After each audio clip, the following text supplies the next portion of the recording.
Bob Odenkirk has a head for comedy and a knack for drama.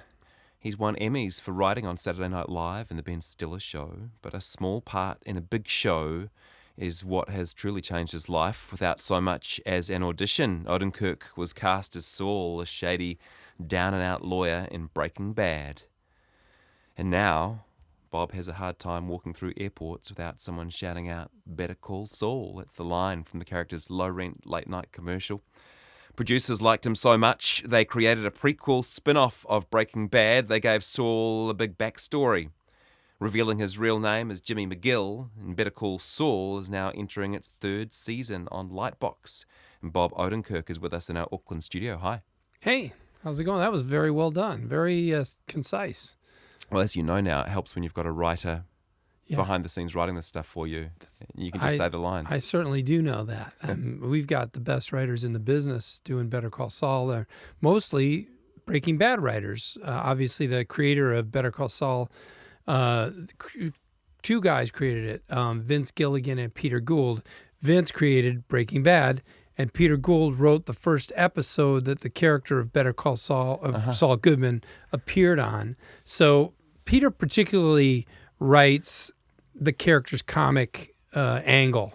And now Peter runs Better Call Saul, and it's been an amazing thing to see that movement. And it's pretty much the same writers come over. Yeah. About 5 or 6 of them. And the idea developed organically, right? It wasn't that they came to the end of the Breaking Bad and said, "What can we do now?" It was this running joke. Well, actually, it was a joke, as you say, all through Breaking Bad since Saul came on board, which was the end of season 2. But people would joke about the spinoff of the character Saul Goodman. And Vince Gilligan, who created Breaking Bad, came to me backstage at Breaking Bad and said, "What do you think about that?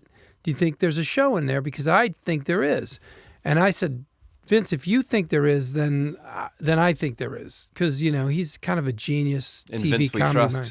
In Vince we trust. I mean, he wrote some of the greatest X-Files episodes ever. And he is just the gold standard as far as TV drama writing.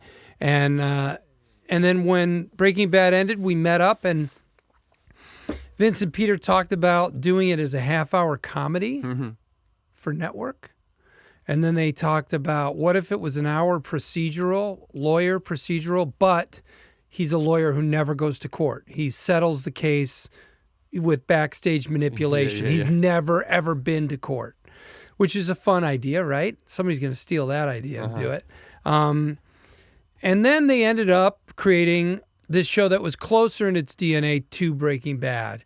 The backstory, the interior story of the characters, the interior battle of these people with their own egos and their own psychology.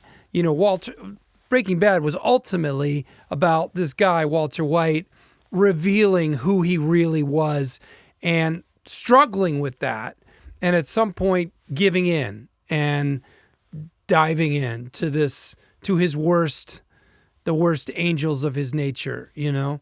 And interestingly, I'm hoping, and I kind of think that Better Call Saul is going to be like the flip side of that. It's going to be a character who started as a criminal. In fact, as we meet him in Better Call Saul, he's younger and he's doing all kinds of crimes in Chicago, and his brother saves his ass and brings him out to New Mexico, and finding the better angels of his nature and becoming a good, solid citizen. Can you explain Chicago to us? Often when we're watching TV out of the US, Chicago will be referenced as a sort of ethically ambiguous city in the US, and I know that you had a big part in making Jimmy come from that city. You did improv Chicago. in Chicago. Yeah, so explain Chicago to us, the personality of Chicago. Well, there's a great book called Boss about Richard Daley, Mayor Daley. Yeah, the one that became the Kelsey Grammer TV series. Oh, did they? Yes. Did they use it? I saw that. That was Mike cool. Royko wrote it, a great writer from Chicago journalism. And it will share with you some of the nefarious behaviors of the government of Chicago, which is kind of, I mean, every government has corruption in it. You know, it's just that's the nature of the beast. It's negotiating between people and companies and, you know. But Chicago potentially has more than other cities. There's somehow, some way in which, I mean, Chicago's a big city. It is a big modern city. And yet somehow the backstage machinations of that city are still very accepted and very important to the running of the city. So to take this character of Saul Goodman, who is a manipulator of people, and to have him come from somewhere, Chicago is the place you would come from if you were good at that, and he is good at it. I can't explain Chicago to you. There's books about it that you should read. They'll make you smile. You'll have a laugh reading them, and you might recognize some of your own government in it. But it is kind of a special place where, for many, many years, dead people voted. Many dead people, not 2 or 3, like hundreds of dead people voted. It's not a good sign for the democracy when dead people are turning out on ballot day. No. Or maybe it means that democracy is so great that even dead people get up for it. Hey, when you arrive in New Zealand, you have to fill out a little arrival card. Yeah. And when it said occupation, what did you write down? I wrote actor. I tried to keep it simple. Uh-huh. Yeah, but I mean, I think of myself as a comedy writer. I'm lucky to have this amazing opportunity for a second career, really. And I recognize that, you know, my presence on screen is kind of good for drama in a way because it's kind of complicated. You know, a lot of comedy people, you come from comedy. There's a wonderful quality to many comedy actors, like I've known over the years, Chris Farley and David Cross and Jack Black. There's a good, simple quality to their rival on screen, you know? And I think that's wonderful in comedy and in drama. I think of Jeffrey Tambor. Jeff Tambor, yeah, and all these people can also do drama, but I think my own presence is kind of good in a drama because it's kind of a complex, like, this guy's up to something, is your feeling. Your gut tells you he's not telling me the whole truth. And that's great in drama. It's not necessarily great in comedy where you want to like and know the person right like that. So did you know you could do it? No, I didn't know I could do it. I did really, truly suspect that I might be a good presence in a dramatic context.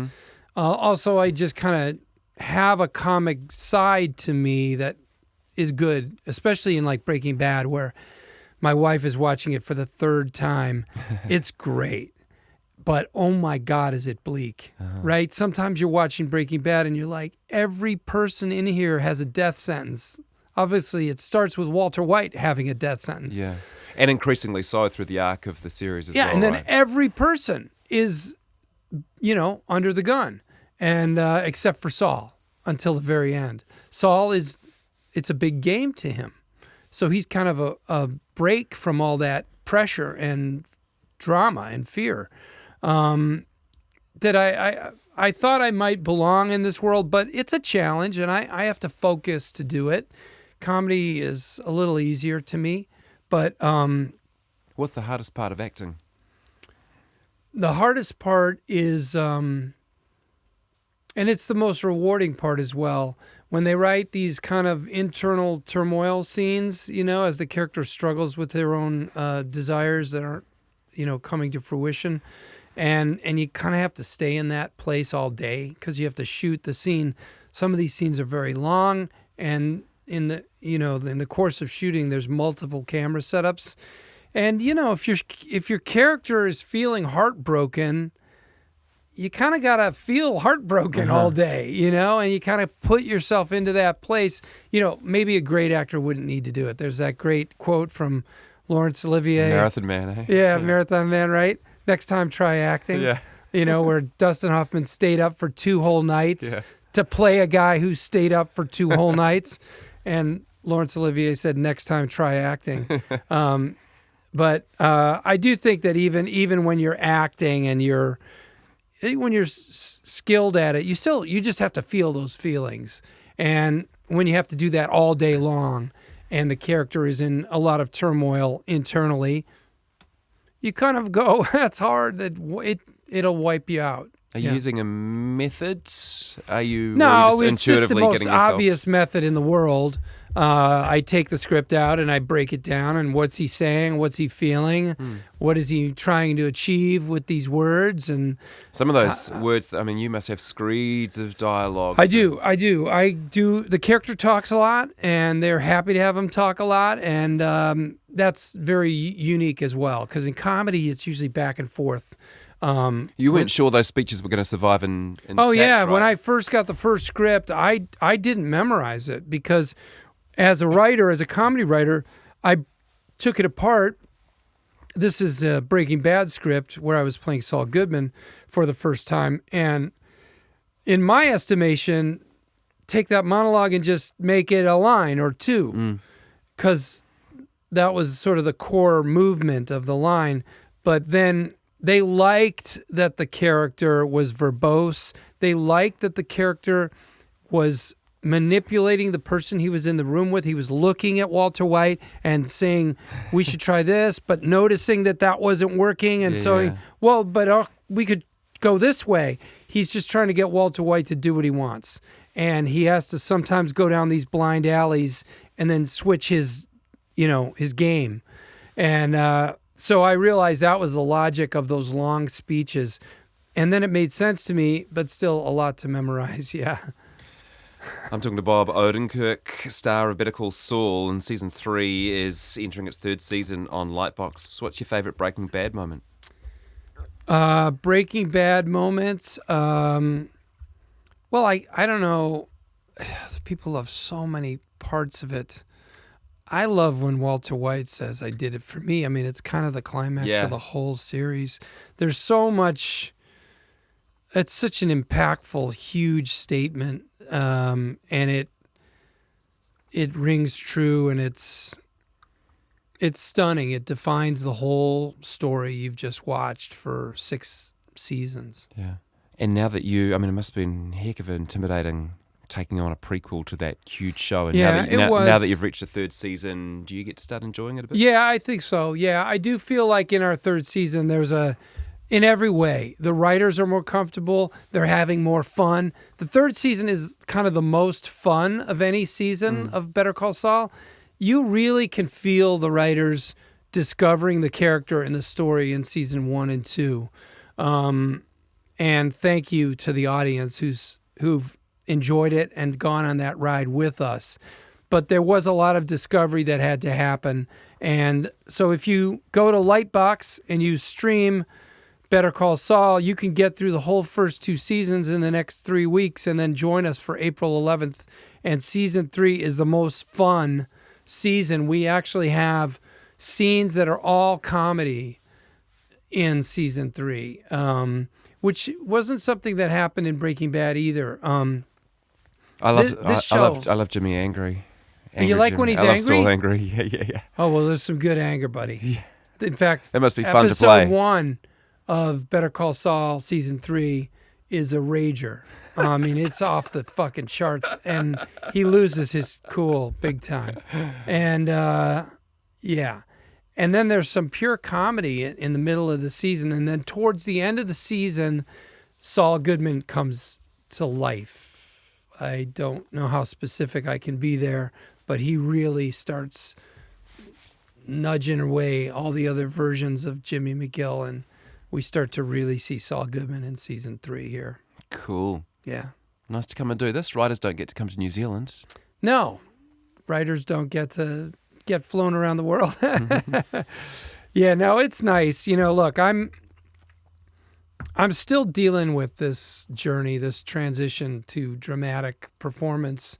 I'm not sure if where my journey will go, but it could have happened with a better character, a more rewarding project than Better Call Saul, because the writers care so much. They put so much thought into every word, and I am a very lucky bastard. Bob Odenkirk, great to have you here. Congratulations. Keep up the good work. Thank you, man.